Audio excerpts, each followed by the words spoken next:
மோடி அரசு big four, Deloitte, பிடபிள்யூசி, EY and KPMG ஆகியவற்றை, அதெல்லாம் வெளிநாட்டு நிறுவனங்கள், அமெரிக்க நிறுவனங்கள் நினைக்கிறேன், ஆகியவற்றை வெளியேற்றி அவற்றை இந்திய நிறுவனங்களாக மாற்ற உள்ளது.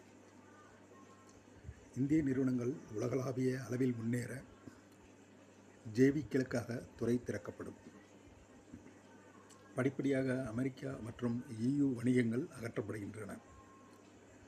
இந்தியாவின் சொந்த பிக் ஃபோர் உள்நாட்டு கணக்கியல் நிறுவனங்களை உருவாக்குவது குறித்து விவாதிக்க செப்டம்பர் 23 அன்று PMO ஒரு முக்கிய கூட்டத்தை நடத்த உள்ளதுங்க.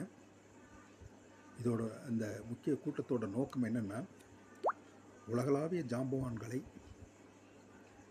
சார்ந்திருப்பதை குறைத்தல், அவங்களையே நம்பி இருக்கிறத குறைக்கணுமா. 2009 முதல் PCAOB 31% தணிக்கைகளில் பின்தங்கிய நிறுவனங்கள், அது சம்பந்தமாகவும், உணவு பாதுகாப்பு முதல் நிதி தொழில்நுட்பம் வரை இந்தியா இறக்குமதியாளரிடமிருந்து ஏற்றுமதியாளராக மாறிவிட்டது. இப்போது நிதி மேற்பார்வையின் கட்டுப்பாட்டையும் திரும்ப பெற வேண்டிய நேரம் இதுங்க. உலகளாவிய கார்ட்டல்கள் இதை விரும்ப மாட்டார்கள். ஆனால் இந்தியாவின் $40+ பொருளாதாரம் அவர்களின் விதிகளின்படி விளையாடுகிறது. உள்நாட்டு நிறுவனங்கள் வளர்ச்சியை அதிகரிக்க அரசாங்கம் விதிகளை தளர்த்தக்கூடுங்க.